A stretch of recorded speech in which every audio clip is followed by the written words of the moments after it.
she's a relationship expert and also an author. You're welcome to see Vicky. Thank you very much. It's a pleasure to be here. All right, so let's begin the conversation. You've heard the narrative. First, we've seen the culture of respect Mm. is becoming a thing of the past. Parents are quick to point it at the school, that the school are not doing enough to take care of the children. The Mm. school are quick to point at the parents. So this blame game has continued over time. But you are in this field. Where do we channel where do we channel these ingredients to? Everything starts in the house. Everything starts in the home. And if parents don't sit up to their responsibility, of course, it's easy. It's a human tendency to blame other people easily. Just like my fingers now, if you look at it, if I point at somebody, four of it is pointing back at me. So a lot of people don't know that they are supposed to impact certain things to their children before they even send them to school. Back then, many years ago, you see parents saying you have to sit down well, you have to eat your food, you have to clean after yourself, you have to greet elders, you have to respect people, even among your siblings. They'll say this is the first child. Everybody has to respect him or her. And that is how most of us grew up. Even our parents, they had it tougher than us. But unfortunately now, a lot of people forget those things and they feel that, oh, my own parents were too harsh, so I don't need to be so harsh on my children. Not knowing that the harshness with love is what is expected of parents. It's a responsibility, it's an assignment, it's a calling. You can't just be a parent just because, oh, you got pregnant or you got married and you feel that the only thing you have to do is education and then you just let your children slide or you just have house help doing everything. You have to know your role as a parent and be sure that you take it day by day. Of course, parents are not perfect because they have their own background also, but at least the little they have learned out of life, they should be able to instill these values into their children early enough before going to school. And then the school authorities also should know that, oh, they are different children in this school with different backgrounds. So we should be able to teach them morals. They have subjects like for morals, values, habits. But apart from the book, parents in schools, because these teachers, some of them are already parents, they should be able to instill correction, morals, values to the children they are teaching. It's not just to come write lesson notes and then just reel out things for children and say, oh, you are supposed to say good morning, ma, and then write your notes, do your homework, and all. There are other things you will notice in the life of a child and be able to say, oh, Junior, you did this wrong. You're supposed to sit or you're supposed to say sorry to the next child. You're supposed to do your homework, your work. You're coming late to school. What happened? You're supposed to relate to these children. But you know what? A lot of people in our system, in education system these days, are after the paycheck. They are not called into that teaching line. So they don't care if your child comes dressed anyhow, if the socks is dirty, if the sandals are torn. They don't care about that. They're just after their salary. And so they just close and, oh, it's not my child. Not knowing that our parents succeeded because a child belongs to just the parents and the society. Rather, not just the parents, but also the society. So if you see a lady dressed wrongly, even if you don't know her from Adam, you say, hey, you're not dressing well. If you see a child, maybe in a bus now, that the child, like what you said at the beginning, that some children these days will stand up for elders. No, Other the children, normal thing now. yes, other uncles and aunties and mommies and grandfathers will say, hey, stand up. I remember when I was pregnant with my first two daughters, if I'm in public transport without saying anything, other people around will speak to these children or teenagers and say, don't you see that she's pregnant? Stand up. I was on queue for ATM, this, yeah, ATM to withdraw money some time ago. And I was there for a long time with several other people. And there was this young guy ahead of me. The woman said, please allow this woman to go and withdraw first. He said, no. After all of us are under the sun, this and that. He said, no, I won't even allow you. You rather take my own step, my own place, let this woman go. So these are the things we need to keep reminding people. We need to speak out. If you see something, say something. So we don't just relax and say, "Oh, it's not my child. It's not it's my neighbor's child. It's not actually my child. It's the child in the church. It's not my child. It's somebody's child. It's not my child." So when you see the child going in a wrong way, you should be able to correct them. Don't just wait for parents. Don't just wait for teachers alone. All right, so let's talk about this culture of. I know in law there's a maxim in law that says tempora mutante ethnos mutenos inimis. I'll Hmm. interpret. It means time change and we change with time. Most people are saying right now that the culture of respect, the culture of value, Hmm. outlived its stay, and it's not supposed to be. It's not supposed to be a conversation right now, At all. and that's why we are seeing all of this moral decadence in the society. But let's bring it back again to the parents. Do parents have a large portion of blame to take from all of this decadence from our moral values? Of course. Who else would you blame? Is it the children that their brain is totally flat, open, white like our table here? It's the parent that has the responsibility and the assignment, the calling to start instilling those values into their But, children but early. knowing fully well that most parents right now have very hectic job and the economy is not smiling and they need to meet up certain responsibilities. Yes, So I think this is one of the reasons why they employ nannies to be able to instill those disciplines to the children. I might be wrong, but you can help out. those nannies are not qualified. Those nannies are not blood related. Those nannies might even like your child, might be there for you for a while, but they keep going because they are not their it's not their calling, it's not their duty. It's our duty as parents to teach our children the proper things.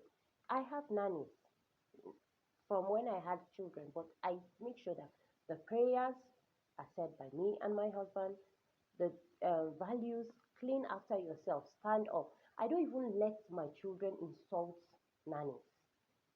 No matter who you are, no matter how old that child is, you just have to respect. Even if somebody just comes to the house, you have to greet. Somebody is passing by, you have to greet. So these things, let's not blame nannies or teachers in the school. It starts from the house. Your relationship with your husband is very, very important. As a woman, if you respect your husband, your children are watching.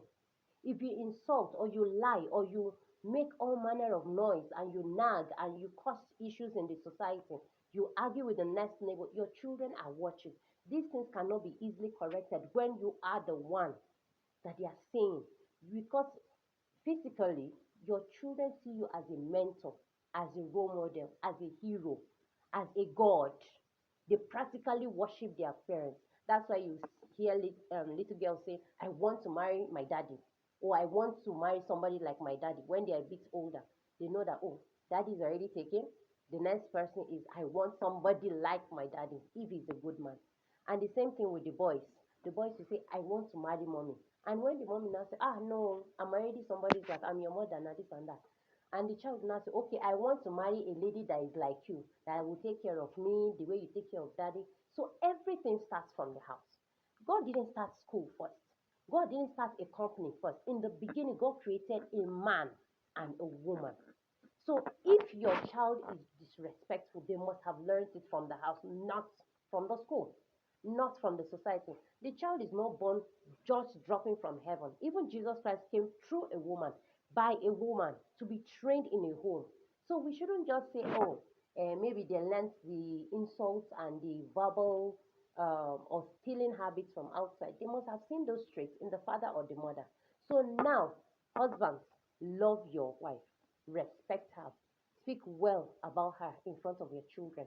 Then your children will also learn to respect their mother. Do you know that some husbands will beat up their wives in front of their children, insult her, drag her on the floor? What are you passing on to your sons? What are you passing on to your daughters? So it starts from the house. We have to take up this responsibility and say, "No, enough is enough. I won't let my child misbehave like other children and be pointing fingers. It's my duty." So it's now we have to correct it. If not, the ripple effect is alarming everywhere. Well,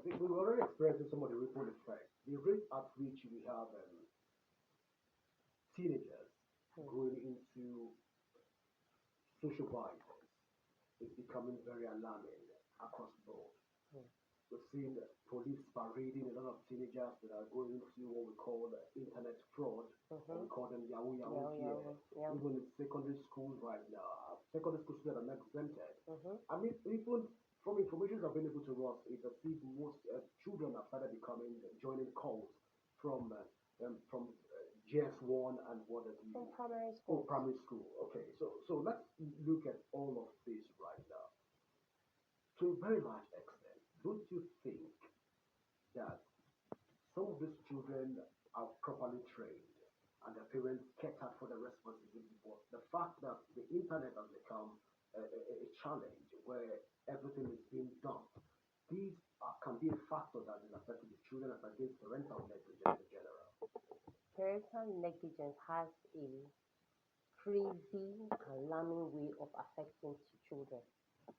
If a mother is pregnant and she doesn't speak to her child through pregnancy, maybe she's not aware, she's supposed to start praying for the child, saying things, or having a name for the child ahead and getting things in place. God gives us 9 months to prepare for before the child comes. We're supposed to set things in order. You hear people say, I didn't know. You didn't know, but now you are aware you are pregnant. You start planning. What do you want this child to do? Where do you want this child to go to? Which type of school? What type of course do you? You don't have to lay down everything. At least have an idea. You can write down those goals down for you so that you can have something to look back on.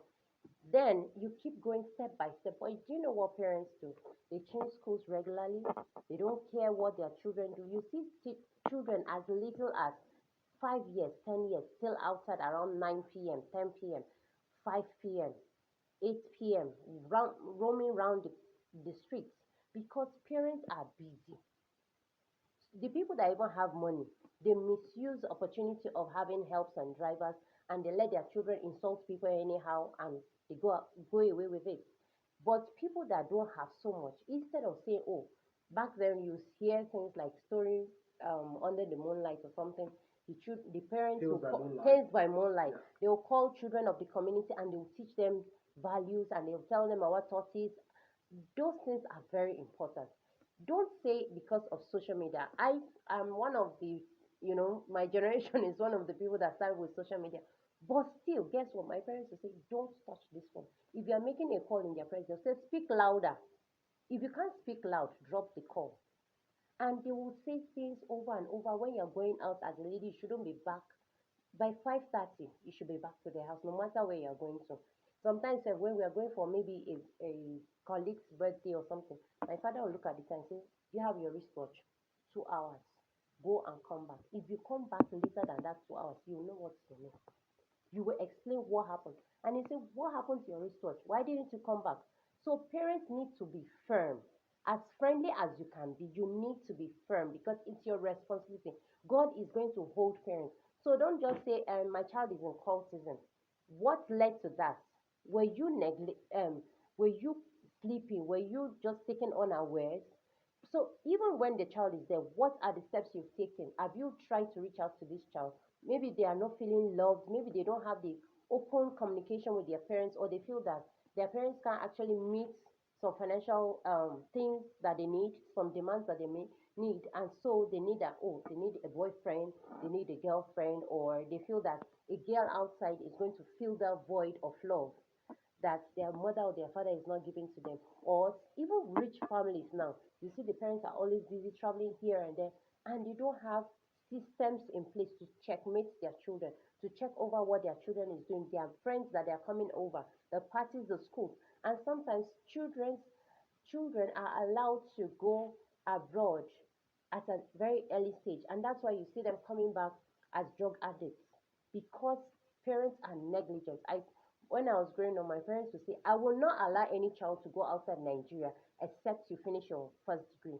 Initially, my brothers and I were thinking, oh, daddy is wicked, mommy is wicked. But in the long run, those parents that allow their children to go from maybe grade 9, grade 10, we saw the ripple effect. Most of them don't really have anything tangible to point at. And it's happening over and over before our very eyes. So parents should stand up and decide and say, no, My own child will not be a drug addict. No matter the little we have, let's start early. Let's pray together. Let's act, work together. Husband and wife working together. If the woman has to leave her job, let her do it. If it's the man that will sit at home or have is leave when the children are on holiday from school, so that they can at least monitor these children to a degree. It goes a long way. But when parents are just busy with their own work and all that, and then the children are just left to nannies and social media, a whole lot can go wrong. All right. You've said a lot about children and also that of the parents. But let's marry this to the society. You mentioned before now, young people that grew up in the western part of Nigeria, Mm. they will believe that when a child is born, it belongs to society. Mm-hmm. But that culture right now, when we grow up, if we flog a child, you will answer, the parents will come back and still flog the child Mm-hmm. because the child belongs to the community. But Yeah, right now, even in schools, you can dare not. if you flog a child, the school have policies where you can't even raise a stroke on the child. Now, to a large extent, I think B might be correct because of medical challenges and what have you. I want to ask this question. Is there a deliberate plan by society to juxtapose morals in children, especially the millennials and Gen Z? Is it the societal thing that has brought us to this level? It's not the societal, because I'll still say it started from the home, because even parents are part of the society. Back then, if your child's friend does anything wrong, even by looking at that child, you can have that tingling in you and say, no, I don't want my child to work with this boy or this girl again. And then you call your child aside and say, no, this and this You've is. not seen a situation where a child is into fraud and the Mm. child brings back the rights back home The and parents the are parents are happy. joyous Yes. and a girl is not bringing back money home and the mother is asking her, don't you see what your mates are doing? Yes. Now, this to a large extent has become the from the societal norms. That's Mm. what I'm asking. Can the society also be part of the influencing factor that has also contributed to children going off limit in terms of their moral stance? Parents first will still be blamed. Parents are still part of the society. However, the society needs to stand and say, oh, my neighbor's child did this. Even if they'll call me names, let me correct him or her. Back then, parents, Even if you can be arrested for saying for disciplining your child, your parent, your neighbor's child, because we've seen that happen. that their levels of discipline is not only spanking like the main of means of Okay, that means discipline. I'm obsolete. So No, no, no, no, no, let me no. get educated That's in that. that's not what I'm saying. Okay. You can actually sit them down and speak with them. That's also a way of correction. I was saying that some parents will, celebrate bad things or negative things that their children are doing. But when the child is not around, a concerned neighbor in the society can call the mother and say, ah, this thing you are doing to your child, now you go suffer in the end of the day. You are telling your child to keep, doing this and just bring back cars, or different men are dropping her, and you feel, oh, it doesn't matter. After all, you're getting aged, your life continues. Don't worry, she'll marry one of these men or something. Or your child that is a teenager or a youth, you don't know what he does, and all you care about is as far as he sends money to your account, or he just comes every now and then, he brings things to the house, he buys different gadgets, and you don't probe your children. It's wrong. Society needs to talk. We need to talk more. Before, in fact, when you see things on the road or in the social media, the comments these days are alarming. People are trying to use comedy to correct people, but it's not working, because at the end of the day, people just watch and laugh. Oh, this girl did this and that, and this is the effect, because it came out in a way of comedy or comedy platforms. People just laugh over it, and they don't take it as serious something. So parents, community, leaders in different sectors need to start speaking out and saying, no, this is wrong. My child did this. Please help us correct him or her. It's very All right. important. Our time is fast spent. I know we have a lot of conversation to have, but just before I let you go, parents are chorus out there. to know what practical steps can they take to ensure that they don't fall victims of negligence, especially as they begin to raise children, especially younger parents at this point. What advice can you give to them? Start early, wherever you are, whether you're pregnant, you have toddlers, you have teenagers, even if you have youth, even if your child is already married, start today, start early. They say that the best time to plant tree is 100 years ago. The next best time is today. So don't wait. Start today. Start reading books. Start going for seminars. Develop yourself and say, what are those things I should do? What are the parenting styles that my parents did? What did I like about them? What didn't I like? What can I change about it? And before you know it, gradually connect with your children before you correct them. I wrote a book on parenting. It's titled My Feet. It's a very, very good book that everyone should get. See, when you read books, you get a lot of ideas from other people's stories and experience. So develop yourself and experience, as in express love to your children. Husbands, hug your daughters. Tell them they are beautiful. Tell them they are smart. Tell them good things, affirmations, so that no boy, we're on air, no boy, okay, we shift them off their feet by just saying you're beautiful, you're this and that. No, let the father stand up and start toasting their girls, as in speak good things to your daughters to the extent that your daughters.